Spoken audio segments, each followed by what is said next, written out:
Good afternoon and welcome to Conversations for Showing Up for Kids. Conversations aren't showing up for kids. Luckily, I can edit anything I want. My name is Tim Markle and I am director of the Southern Regional Center for Children and Youth with Special Healthcare Needs. And we are so excited today to welcome to Conversations, Nick Krisko. Just a reminder, Conversations is just this place where we try to have informal, casual conversations on topics that we think affects families of children with special healthcare needs, people with special healthcare needs, just things that we think interest us or that other people need to know about. And so today, Nick has agreed to join us, which he's already met me and he's already come back. So this shows a great resiliency and strength of spirit. Nick uses they, them, and he, him pronouns interchangeably. He is an English major at the University of Wisconsin-Whitewater. Go Warhawks. They are a lived experience partner through the Office of Children's Mental Health. He has autism spectrum disorder, generalized anxiety disorder, bipolar 2 disorder, and obsessive compulsive disorder. They also live with several chronic physical disabilities. He has been a vocal activist for the mental health and disability community for his entire life. They also speak on their intersectional experience, being queer and disabled. So Nick, welcome. Glad you're here, dude. Thank you. I'm glad to be here. Well, and I think the first thing, why don't we go ahead and I know that you have put together a PowerPoint type thing that I think will serve as a great introduction to this conversation. So why don't you go ahead and share your screen, man, and we will get this party going. Fantastic. All right, so I've got, let's see, there we go. This is my presentation. Again, I'm with the Wisconsin Office of Children's Mental Health. And what we do here is we support families and children with mental health needs. And we try to do systems change and work on the bigger picture, changing around legislation, budgeting, things like that, to make sure children are getting, and their families are getting the best care that they can. And my job specifically in that is, as a person who was a child and went through the mental health system, I am sharing my experiences and working to better the system from the inside. So I am a young adult lived experience partner, which means that I grew up in the mental health system and am a person, younger person with mental health who just recently came out of the children's system. I am a part of the access work team who created the card that you're going to see. I'm a co-chair of the young adult work team, which is other people like me who just got out of children's mental health, or in some cases are still in the children's mental health system. And we are working on changing things from the inside. And I am, again, the project co-lead of the crisis card, which is this fancy thing. This is the older picture, but it's essentially the same things. We've got a place for name and pronouns now. Here, I'll pull out my card. We've got, I need support in the next 5 minutes, and then what you need for support. And then you can write that down. And then on the back, we've got crisis text lines. And I'm just covering up my mom's contact information so that that doesn't leak. We've got crisis text lines, crisis call lines, and are still QR code for the OCMH website. It was developed and launched by the Access team, fall of 2019. It's wallet size, it's about the size of a business card, and it is designed to help de-escalate within the first 5 minutes of a mental health emergency, so that instead of escalating to a restraint or excessive force or an arrest or a hospitalization, we can verbally de-escalate or de-escalate in a way that best supports the person holding the card, instead of just, because one size doesn't fit all. You say what works. So you get to write down on your card what works for you. There's a ton of different examples on the website. You can put examples that work. You can have trial and error. I actually personally have 2 cards, one for when I'm anxious or in a manic or have my OCD acting up, and one for when I am in a depressive and when I am having thoughts of self-harm or suicidal ideation, because I need different things in those scenarios. So I've got 2 cards and I wrote down what each card is for on the card. The way you use it is you fill out the card. You can print it off of our website, or you can get a physical like cardstock copy. You can order them. You should carry it with you somewhere where you will have it with you all the time. So your phone, your wallet, take a photo, keep it on your phone. You're encouraged to share that you have the card in a situation where you are not escalated. Like if you are with people who you will be with for a while. Like friends, professors, teachers, police, like local police, make sure that you are sharing the fact that you have a card, so that in that escalated situation, they can ask for it or you can hand it over and they'll know what it is without having to ask you a ton of questions while you're having, possibly a panic attack or a depressive episode or things like that. And then when you feel the need to use the card, you should use it before you get to that hyper escalated state. You should use it when you're starting to get up there, so that you can come back down easier than if you were just, at a 5 out of 5, like expenditure of energy, trying your best to hold on to reality, but it's not working. The card is designed to be self-explanatory, so you don't have to say any words. You can just hand the card over, and they'll be able to read it and be able to help you. Why use the card? It empowers you to identify the most effective coping skills for you, for yourself. It puts you back into control. Responders can quickly implement the calming strategies on the card. It's a safety measure, so that instead of trying to do something that doesn't work and it just makes the situation worse. Writing down calming strategies builds consistency. You can hand this card to a police officer, a parent, a teacher, a friend, and they all should be able to do the same thing and be able to help you calm down. And consistency is one of the biggest proponents for good mental health out there that there is. When used successfully, the card reduces the needs for restraints or incarcerations or hospitalizations or things like that. It is designed to stop the crisis situation before it starts. And my personal favorite, reducing stigma. The more people use the card and the more people talk about their mental health when they're not having an active crisis, the more people will recognize that it is not just them that is having an issue. I think people who don't have diagnoses should also have this card on them, because you don't have to have a diagnosis to have a crisis. My own personal story with why I helped design and pitch and push for the crisis card so much.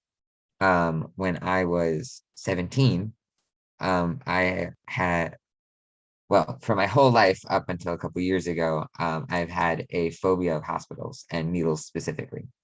And coupled with my recent diagnosis of OCD and having fears surrounding diseases, and medical trauma, it has just compounded. And while I no longer have a phobia anymore due to extensive exposure therapy and other forms of like CBT, cognitive behavioral therapy, at the time at 17, I was not able to make my own medical decisions. And I actually had a guardianship put in place after this incident. But when I was 17, it was the day before my first day of my senior year of high school. I lost feeling in my feet and I couldn't stand and couldn't walk. And it was painful to sit, lay down, stand, anything. When I went to the ER, it was found that there was a cyst that had gotten infected that was the size of a softball, and it was pressing against my spinal cord. And the ER doctor, when I told him, hey, I've got anxiety, I've got autism, those are the two diagnoses I had at the time. I've got anxiety, I've got autism, and I have a phobia of hospitals. Don't show me any of the medical equipment and don't tell me what's going on, and we should be able to get through this just fine. Because at that point I had already been going through therapy and was working through it. And the ER doctor rolled his eyes at me and said, well, it's called informed consent. I have to tell you what's happening. You'll get through this. Like you can do it. But not in an encouraging way. And so I, took a deep breath and went, okay, tell me what's going on, but I still can't see any of the medical equipment. And he rolled his eyes at me again, left the room and came back. And I was laying on my stomach because this was on my lower back. I was laying on my stomach and he put his table of instruments about right here. So I could see the line of scalpels and syringes and such. And I said, no, that's not going there. He said, this is how I set up my workstation. And I said, and I closed my eyes and was trying not to think about it, except then he went into the spiel of this is what we're going to do. And he used the phrase, we're going to open you up, we're going to open you up, open you up. That's the only thing I remember from his talking was the phrase open you up. And I freaked out, understandably. My mom was also there, and my mom she owns her own company revolving around children's mental health as well. And so she said, hey, he needs a break. Could you stop for a second? And the ER doctor said, well, we need to get through this because if we don't drain it right now, you could either be paralyzed from the waist down or it could, the infection could spread to your bloodstream and you could die of sepsis. And if you've ever interacted with someone with anxiety, confirming their worst fears is not the way to go. And so after several times asking and pleading with this doctor to listen to the fact that I had a mental health issue, he also wasn't using my correct pronouns. He kept using she, her. And I felt very vulnerable, very scared, and very alone. And I panicked. I tried to run away. I tried to escape, except I had been given Vicodin for the pain, and I had never had Vicodin before. So when I tried to stand up, I almost fell over the railing of the bed and would have either cracked my head open or broken my neck if my mom hadn't caught me. And then she ended up having to put me in a primary restraint technique with handle with care. She restrained me.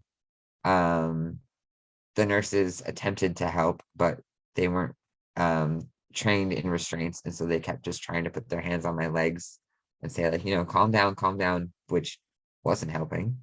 Anyone talking to me at that point wasn't going to help. And I was in that restraint for 20 to 30 minutes. Because every time it would look like I was about to calm down, the doctor would come back and go, "Can we finish now?" And he was just in and of himself a trigger at this point. And so after about 30 minutes, and after I kicked him in the hand and his needle full of lidocaine almost went into his eye, uh, I don't remember that part. I don't remember being in a restraint. I don't remember panicking. I just remember shutting down and going into fight or flight, and trying to leave. But he said to my mother, "Hey, I don't feel comfortable proceeding at this time." And my mom, in no uncertain terms, said, "No shit, Sherlock." If we need to edit that for the recording, we can. But it was something where anyone with any mental health knowledge at all knew that he was doing every single wrong thing ever. Um, and even though we were trying to ask him, like, "Hey, this is something that I need, this is something that I am asking of you," he wasn't listening. And so the reason that I have pushed so hard for the cards is because maybe if I had had something with, a government like Wisconsin State Office logo on it that said, "Hey, this is what I need," then maybe he would have listened. Um, Another story that was told in our group, the other co-leader of um, this project, and actually the Access co-chair, Rob Kaminsky, his daughter had issues with police. I have permission to share his story, but I'm just going to paraphrase it because I already know that I've been talking for a while. Um, his daughter had issues with police, and needing to be hospitalized for suicidal ideation. And it's something where instead of being brought to the hospital of her own free will, she was put in handcuffs and police kept telling her, "Stop resisting. It'll be easier if you just relax," things like that. And she is a sexual assault survivor. And so those were words that we're intimately familiar with. And she went to a panic attack. And instead of calling her case manager, which is her endorsement on the back of her card, instead of calling her case manager or her police liaison, they just kept trying to put her in the back of a squad car to bring her to the hospital, and re-traumatizing her essentially over and over and over again. And so having those emergency contact information, or those emergency contacts, having those coping strategies, having those like official logos and official, this is a card that is being endorsed by the state of Wisconsin, that will bring a lot more comfort and a lot more safety to the children of Wisconsin, and hopefully the nation eventually, maybe even the world. What I'm asking of everyone in this group, while we launched early 2019, we were not able to continue with our launching schedule. So we do not have nearly as much data as we want to on how the cards are working in real time, in real life. So anyone who has either listened to the presentation, wants a card, thinks someone else could use a card, even if you don't think you personally would use it, if you know someone in your life who would, I'm going to have Tim copy and paste this link in order to, like, I can send it to you later, Tim. But we can get this survey out to as many people as possible. And the data that we retrieve from that will help us get more funding for this card specifically and be able to push it further.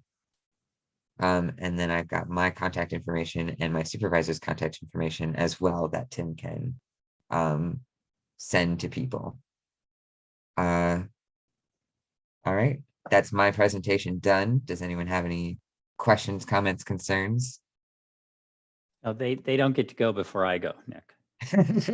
Just so you know, there's rules. There's rules on Yes, got conversations. it. There's very few rules, granted, but there are some rules. Number one, yes, please get me all that information. We'll Yep. put together a resource sheet. We'll add the Office of Children's Mental Health information so people can learn more about the Office of Children's Mental Health and more about the health card. So we'll put that information together and post it with the video. First of all, thank you for obviously being open and for sharing and for being honest. And what I guess what I want to say is this is different conversations than I've had with other people about government initiatives.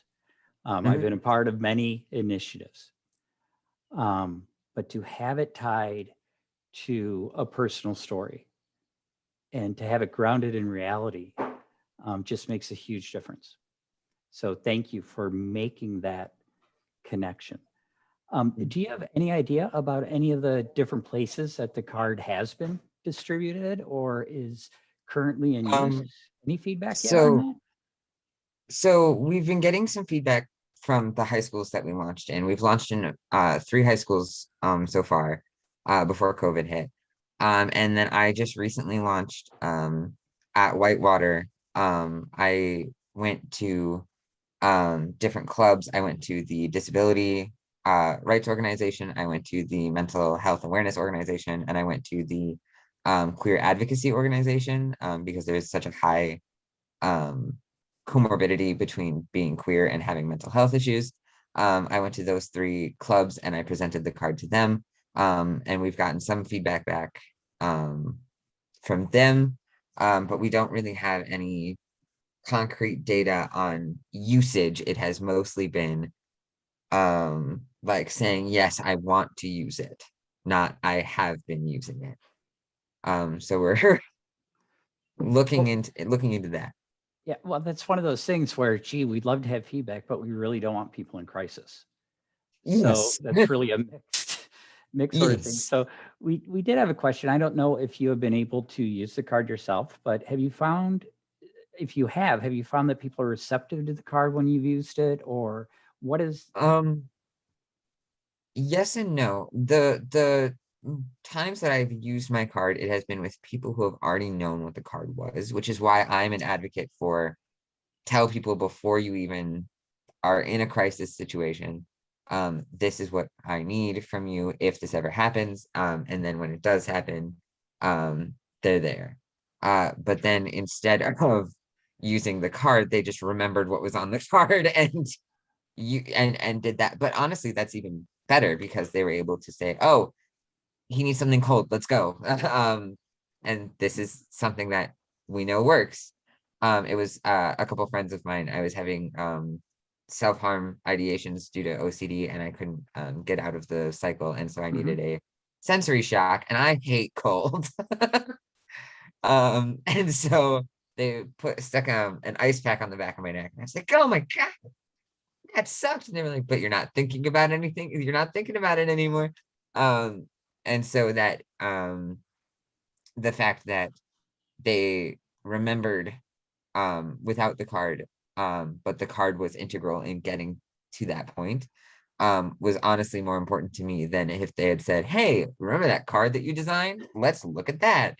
Does You that seem make to be a sense? crisis, Nick. Could you pull out your Yeah. card, please?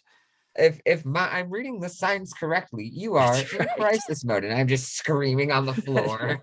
Really? Yeah, think so. See, and that I love using the card as that conversation bridge because we always have people in our lives who are sitting there going, I want to help, but I don't know what to do.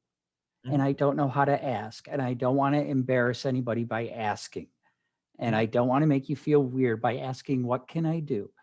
And so that card, just talking about it with your friends is, a fantastic way to bridge that gap. 100%. I have convinced all of my friends to write down their own cards. They've all got one filled out. I don't think any of them have actually used it, but the fact that they have it filled out and have solidified those coping strategies has made it easier for them to cope by themselves. Because they're like, oh, I know, like, because when you're in crisis, you don't think, I know what I need. Mm-mm. This is what I need from myself or from the people around me. But if you've got it written down, you can go, oh, yes, that's right. Usually I do like sensory right now, or usually I do need quiet or um a damp washcloth or something like that. Got a couple of questions in the chat for you. Mhm. One, do you know if it's on the DPI website? The person thinks that this would be great to see if it could be a tool to help reduce and hopefully someday eliminate seclusion and restraint in schools. I do not know if it's on the DPI website. I know for sure that it's on the OCMH website. I've got the link for the OCMH website in order to download the card and print it out yourself. Um, I'm sure that you can put the link to our website and bring it to DPI if you work with them. We absolutely will, like, It's freely go forth. shareable. Yes, please take it. That's which comes to another question. It says, thank you for sharing, Nick. I do not work with children, but used something similar with the Dodge County Police Department years ago when I worked with developmental disability population in Beaver Dam. I currently work in Adams County with adults in CSP, and this would be a much more official way to present their special circumstances when they can't speak for themselves. Do you think this could be adapted for adult use? Absolutely. Like I was saying before, I already have adapted it. Like if you notice in my PowerPoint, I say you can use it, not youth, you.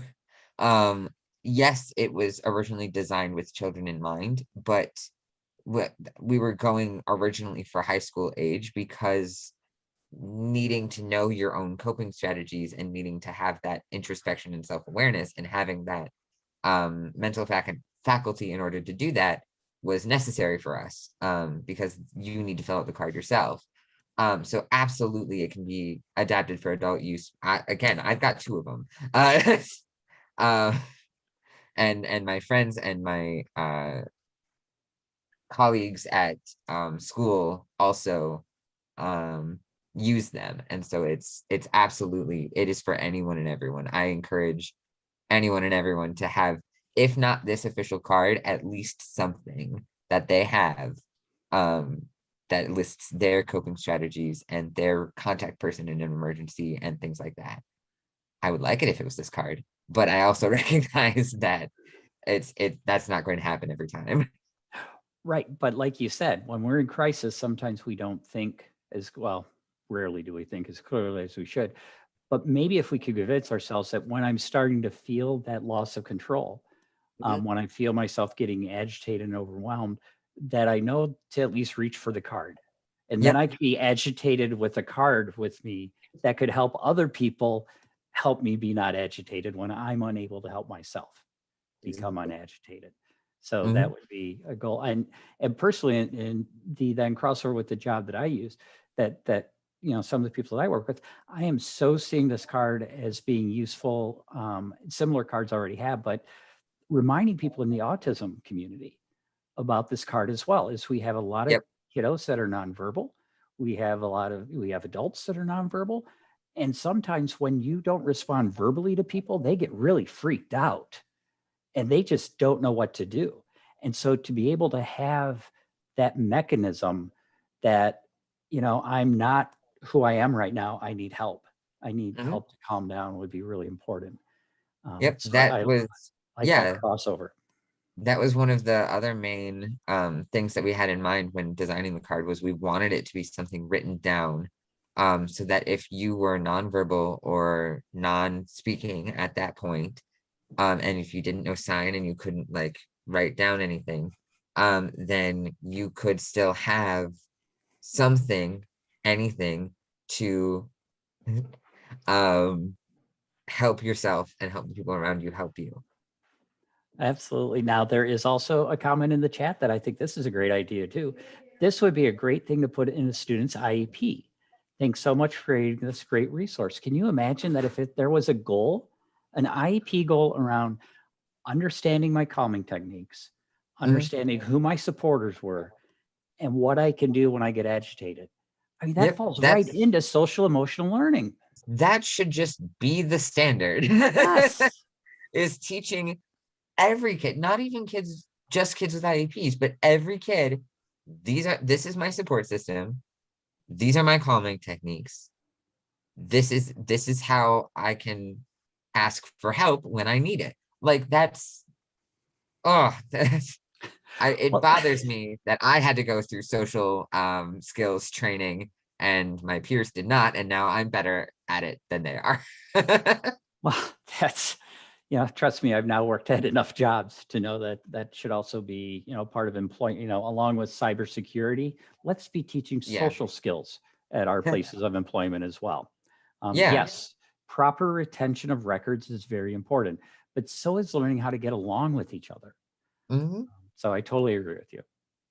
I have now dominated this conversation, and yes, I know that we're still recording, so I know people may not want to take their cameras off. I get that, but please feel free to. I have y'all on my screen, so feel free to unmute yourself. You can ask Nick a question live, or continue to put them in the chat. That is fine. But we really, I know Nick and I would. I love this. You're right over here, so it's like I'm Yep. actually pointing to you. We'd love to have a discussion about what your thoughts are and your experiences as well. So please feel free to unmute. In the chat, we also have, this is fantastic. I can't wait to spread the word. Thank you very much for sharing your story. Agreed. Of course. Thank you for Um, allowing me to share my story. I like talking. um, I like talking and I like talking about mental health. And I, like I said or like Tim said in my bio, have been doing it for my entire life.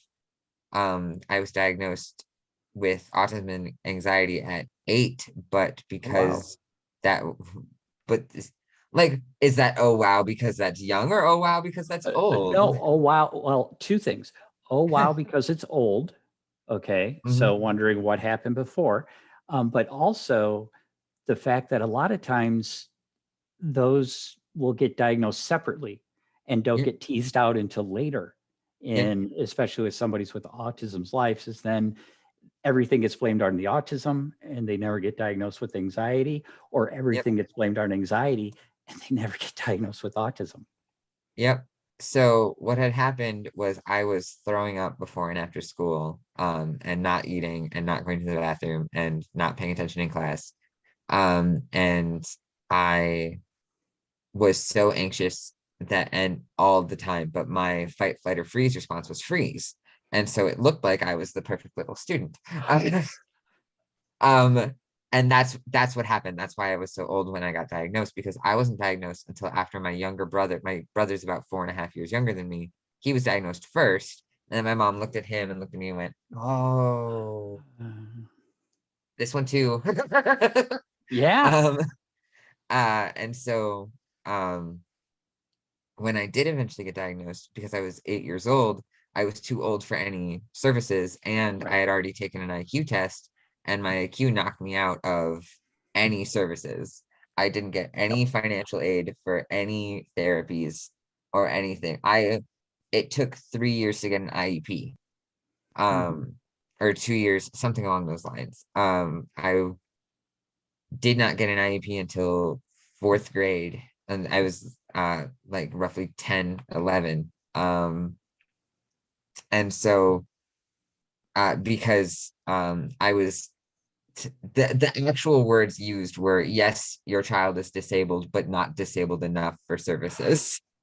Um, Which what does that really mean? I mean, that is a nonsensical statement. Heck if I know. I just, but yes, I had to like for forever have been advocating for, hey, that's stupid. Maybe we can, make it a little bit more inclusive. And that's how I ended up here.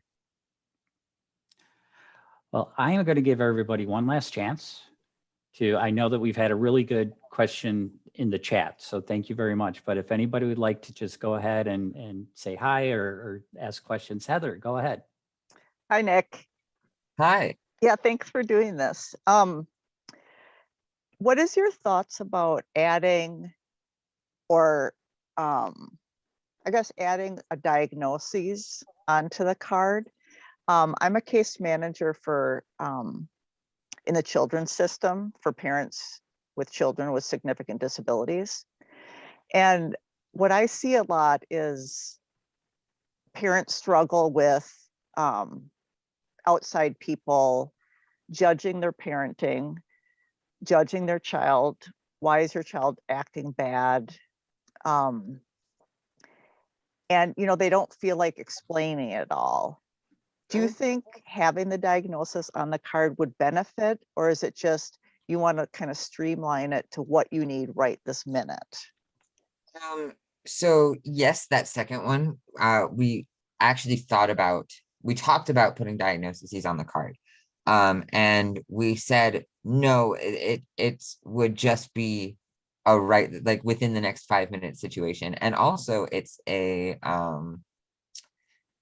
disclosure question. Do you really want to disclose your disability to every single person you meet on the street? Do you really want to disclose your child's life to every single person who might look at them funny?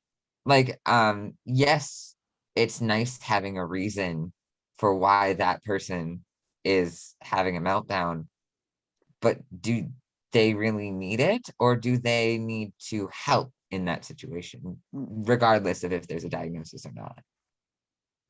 So that was the conversation that we had surrounding it. Okay, yeah. Does that make sense? Yeah, that makes good sense. Yeah. Thank you. Thank you. Hi, Tracy. So I just remembered that I need to update the feedback form that I'm going to put in the chat to send to y'all. So while I'm doing that, somebody ask Nick a question. Thanks. Hey, Nick, thanks for sharing. A quick question, I guess. So I work as a therapist with CCS, both children and adults. Have you thought about a route to have that added to crisis plans or getting the information in front of caseworkers? Because I think that's the hardest thing in Wisconsin is everyone's in their own separate county, so the information doesn't ever get to everyone or anyone, or it gets to one person and not. Have you thought through that at all with your team? We have been working on it, not with CCS specifically, but because school districts are the same way of like, if you do one thing in one school district, then that's only happening in that school district, or worse, that school. It's something where we have been really trying to push for statewide. We actually got recently a press release, and the First Lady of Wisconsin endorsed the card, and I was freaking out about that, first of all. But it's something where we have been trying to push for widespread, but you're right. It's like every time we hit a county line or a district line or a city line, it's a wall. And so CCS is one of our